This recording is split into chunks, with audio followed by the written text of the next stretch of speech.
Book 101 review. Book 101 is all about the books that I read for the last 40 years. And today I have my special guest. She is the author of the book Executive Being, no other than Miss Katherine Lazaruk. Thank you for having me. You said my name really well. It's Thank a you. tough one for people. Yeah. Welcome to Book 101, Miss Catherine. And can you please introduce more about yourself? I would love to. I'll give you the short version instead of like, when I was a child and I was 3. No, I'm not going to do that. I have been in the image consulting and executive coaching world for over 15 years at this point. I am a multiple six-figure award-winning coach. I'm an award-winning author. And none of that matters if you don't vibe with who I actually am. So let me tell you a little story. When I left university 1,000 years ago, my careers were focused on teaching music in the elementary school system and singing in the opera. Mhm. And the further along I got in both of those careers, the less I liked them, because both of those careers have quite narrow parameters, and I'm not a very good small box person.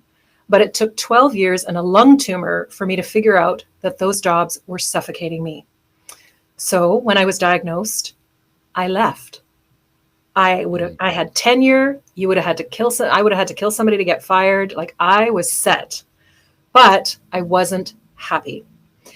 And 6 months later, I was working with a coach, and he was sitting across the desk from me. He's like, "Well, what do you want to be when you grow up, little lady?"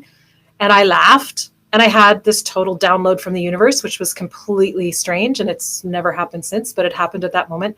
And it was the first company name and the first tagline I ever used. And it was image consulting. And I was like, "What are you talking about? That's not even a real job. Like, who does that job?"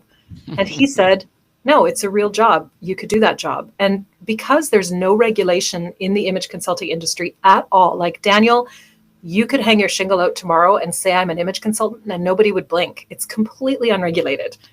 So I was like, okay, I look all right. I've read some books. I'll get a website and some business cards and start practicing. So that's what I did.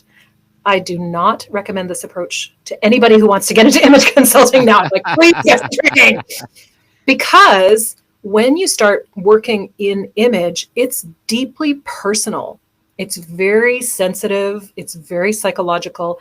And you can do a lot of damage if you aren't sensitive to those things. And so I did get some training when I had a 6 months after my diagnosis. The tumor was actually gone. It had disappeared. Shocking.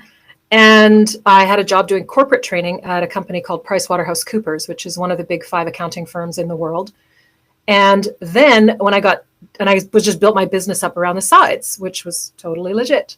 And then when I got divinely ejected from that gig in 2009, right in the middle of the recession, I thought, this is great. What an opportunity to go full time as an image consultant.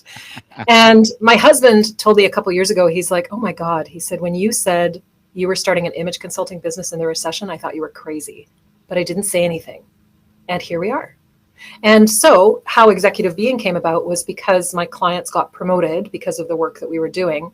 And then they invited me to come and work with their executive teams. But they said, we're tired of explaining to the people that write the checks that you're not really an image consultant. You're doing more than that. You're coaching, you're helping us have difficult conversations, you're helping us uncover our true identities and be our whole selves at work. And that's really important work. So they're like, "You need to change your name." And I'm like, "Okay, fine." So my company is Lazaruk Consulting, and I can do what I like. Indeed, interesting, Miss Catherine, and thank you so much for sharing your knowledge to the world and empowering us as well. So, executive being, what are your struggles in writing with? In writing the book, oh gosh, it was really hard for me because I actually am a poet. So my Yeah. 2 other books that I've written are memoirs, but in poetic form. So I'm a really good soundbite writer. So when I got this book deal and I suddenly had to write 35,000 words of text, it was tough. And so I worked with my writing coach. Shout out to Tina Overbury of Tina O Life. If anyone's looking for a great writing coach, she is my writing mama. She's amazing. Yes. And I went to her and I was like, oh my God, what am I going to do? And she goes, start with poetry. So in the book, I actually took the book outline and I wrote poetry for each section. And then I used the poetry as a springboard into what I wanted to talk about. And what I feel really passionate about is the fact that the corporate world is changing, right? We are moving from a model of leadership that was previously hierarchical, compartmentalized, and authoritative, where you could rely on your title to get people to listen to you, where it was important to have a certain kind of status. And now we're moving into this model. I mean, that model totally made sense because we were coming out of an industrial age where everything was mechanized. Like the bolt had to be in the same slot the same way every time. So having a structure like that as leadership made sense. But now we're moving into this world where it's more integrated, relational, and whole. And so the leadership models are based on how you relate to other people. It has very little to do with your title, very little to do with your salary or your status, and much more to do with how are you showing up as your whole self, and how are you making room at your leadership tables and in your companies for people to do the same. Because what happens a lot of the time is companies will say, hey, we really want you to bring your whole self to work. And then you show up as your whole self and the company's like, whoa, not like that. Yes. So the work that I do is helping people integrate those two things so that work can be more humanized rather than mechanized as it was in the past century and several hundred years. Miss Catherine, how do you define executive being as both a mindset and a practice? Oh, I love that question. As a mindset and as a practice. So executive being, right, if you look at the books on executive presence that are written now, they're basically the same books that were written 30 years ago. They are based on here's a set of rules to follow. And if you follow this set of rules, you will be authoritative and you will get promoted. The problem is those rules are all based on this outdated model of leadership, which is, to be fair, based on white, cis, hetero, male leaders, because that is what we've had for the past Yes. 100 years, right? So executive presence is one thing, but when you embody leadership, when you show up well regulated, when your nervous system is calm, when you become a thermometer for the room instead of a thermostat for the room instead of a thermometer, right? You're setting the tone, not reacting to the tone. When you are good at leading yourself, you're spiritually integrated, you're mentally integrated, you're emotionally integrated, and you look as good as you are, and you speak clearly, and you show up with authority. That is executive being as a mindset is I am a leader. I am an executive. I make some important decisions for my company. I guide my team. I am being a leader. I'm an executive being, not just an executive doing, not just an executive thinking, not just an executive present person, but I'm an executive being. And I look at that as whole presence because to me, you can't be fully present anywhere if you are not whole. And whole doesn't mean perfect. It just means that you have a sense of wonder. You're open to learning, or so you're here, like you're actually present in the moment. You're open to the world. You're interested in learning, and you're always evolving. And you're willing to lead yourself. So if you think of that as an acronym, whole, WHOL, wonder, open, or wonder, hear, open, lead, and evolve. That's the whole presence philosophy that gives rise to this executive being title. And if you think about it as a practice, what it means is you're showing up every day and putting in the reps. You're making sure that you're fed. You're making sure that you're rested. You're making sure that your calendar's in your control. You're making sure that you're spiritually aligned. You're making sure that your home life is calm and supportive and safe. You're making sure that you're doing the practices that you need to do to get yourself right, to get yourself in line, so that when you show up for whatever you're showing up for, you're fully able to be there. Your range of resonance for accepting whatever happens is bigger. Your stress level is lower, and you are showing up. So when you think of it as a practice, I think of things like when I get up in the morning, I have a ritual that I follow.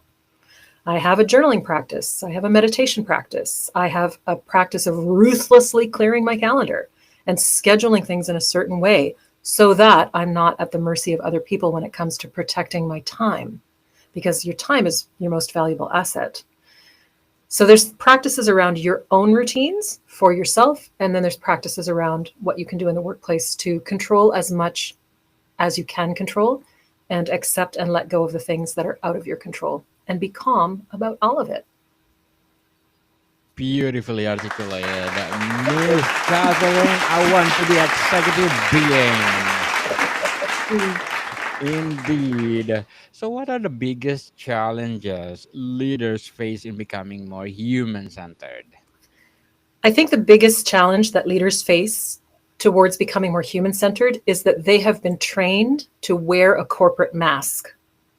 Particularly my leaders that are, like 45 and up, they've been trained that masking up and hiding your feelings and being a professional is the only way to be a leader.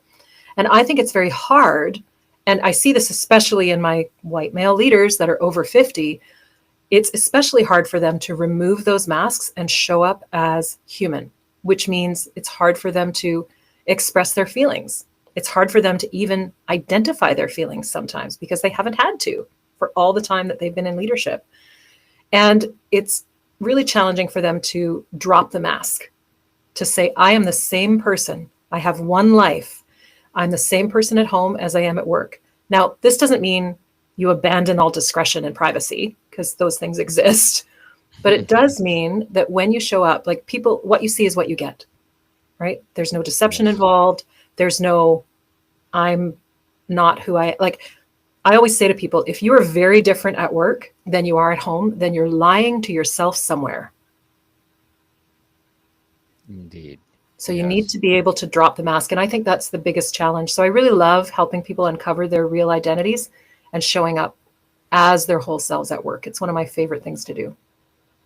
In your view, what ways so many organizations become disconnected from empathy and authenticity? Oh, they do. They do. I think the problem, like why organizations get disconnected from that, is because they have placed too much, they've given too much power to the bottom line, given Yes. too much power strictly to money. And they're not looking at the practices that actually improve the bottom line through hiring diverse workforces, through paying people living wages, through making sure that their people are well resourced.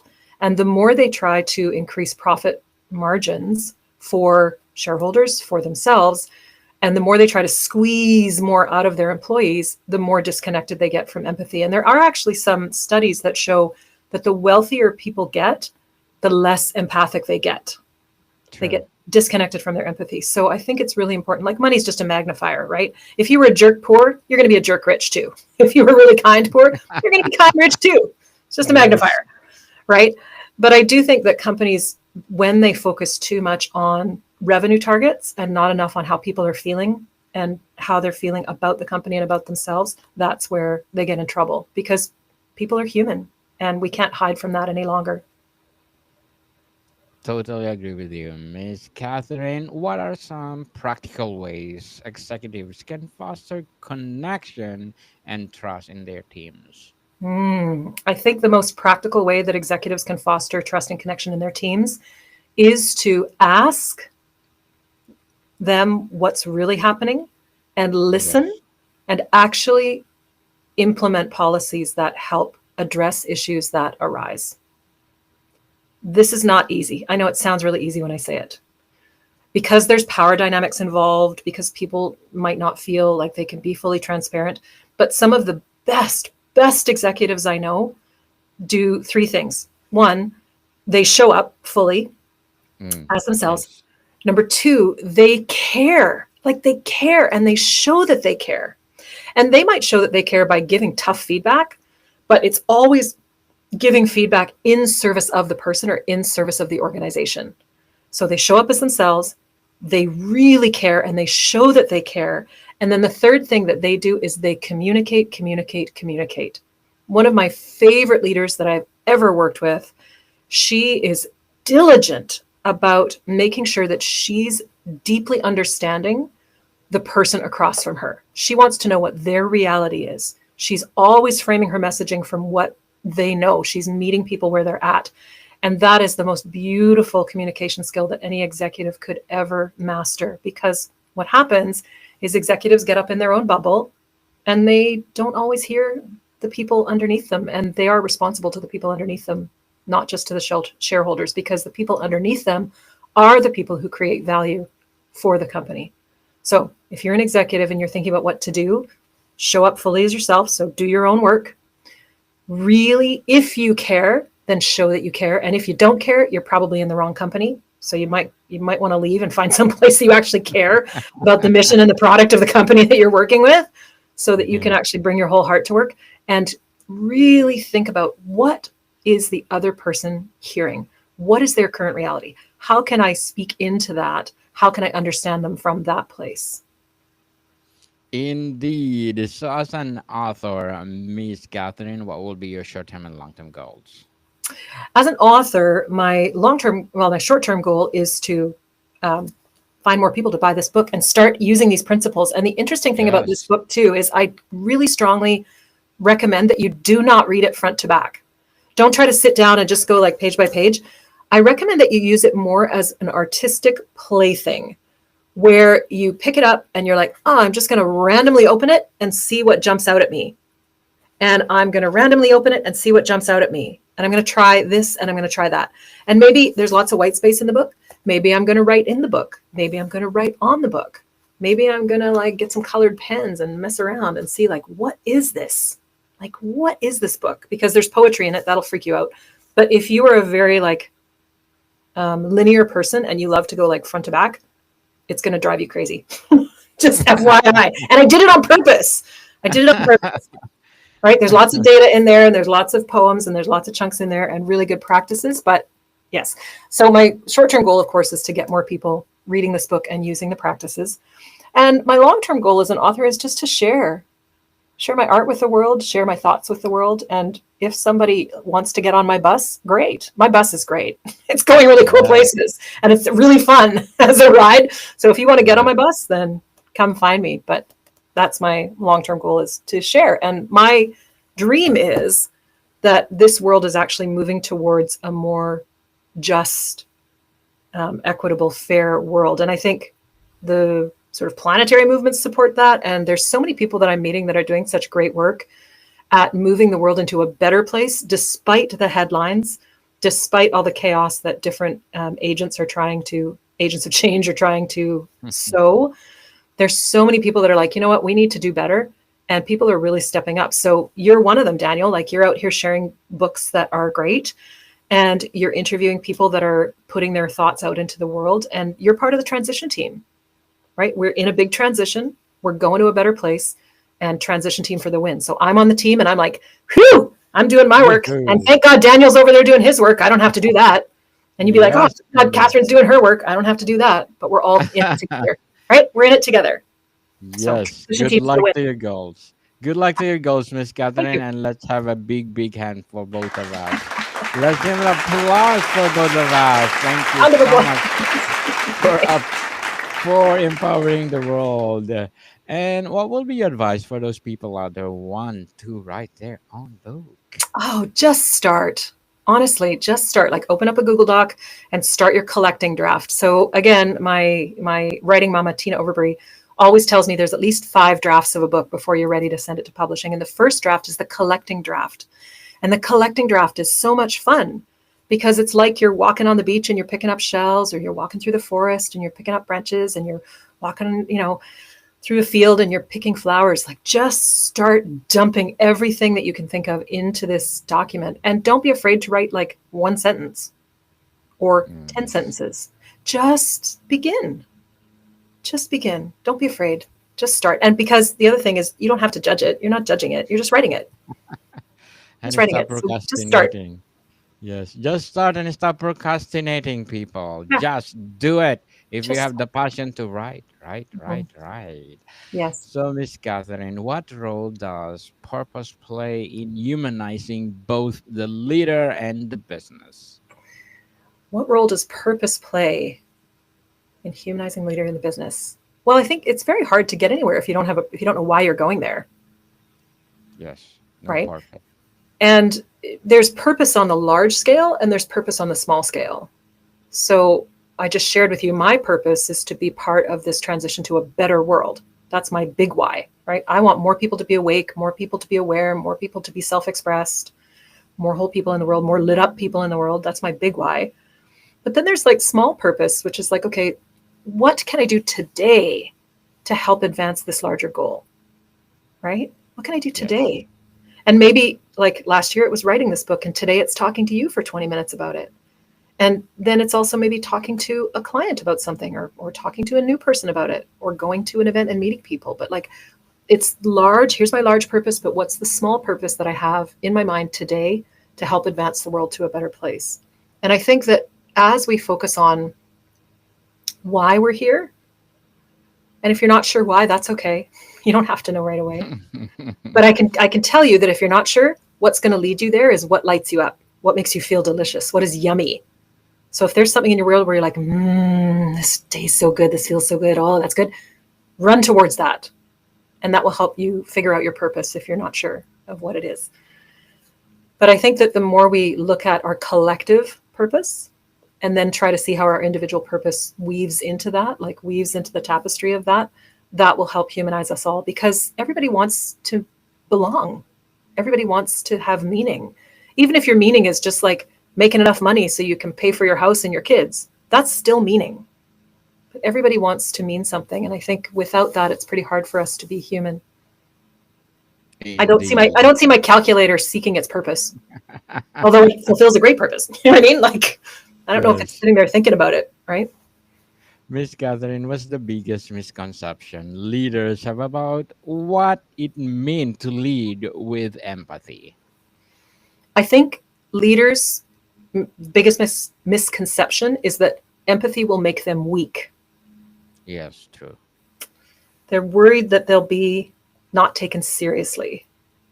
And yet, empathy, oh my gosh, empathy is the strongest bridge builder that you can have in your toolkit as a leader. And it takes a great deal of strength to take an empathic approach to somebody, because you have to then have done enough work that you might understand their pain. You might know where they're coming from. And you have to be strong enough not to fall into the pit with them, but to be with them while they're struggling. And you have to be strong enough not to jump in and fix them, because that's not your job. You have to be strong enough to stand on the edge of the pit and be like, I'm here for you. I know you got this. I can see how that feels. I can see that that might be really difficult. I've been there. I know what it's like.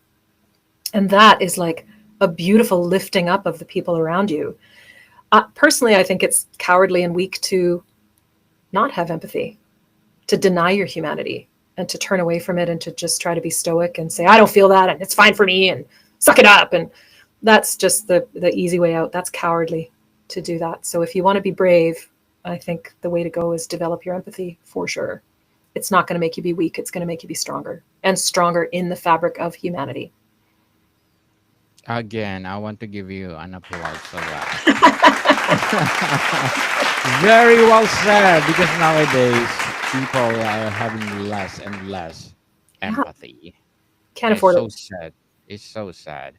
But Yeah, before we wrap up our discussion for today, Miss Catherine, I'm inviting you to please to listen to my other podcast, people, sure. because my abstract essay is already in fifth season. People, Oh, fifth fun. season. I'm just looking at the And screen. Look at that.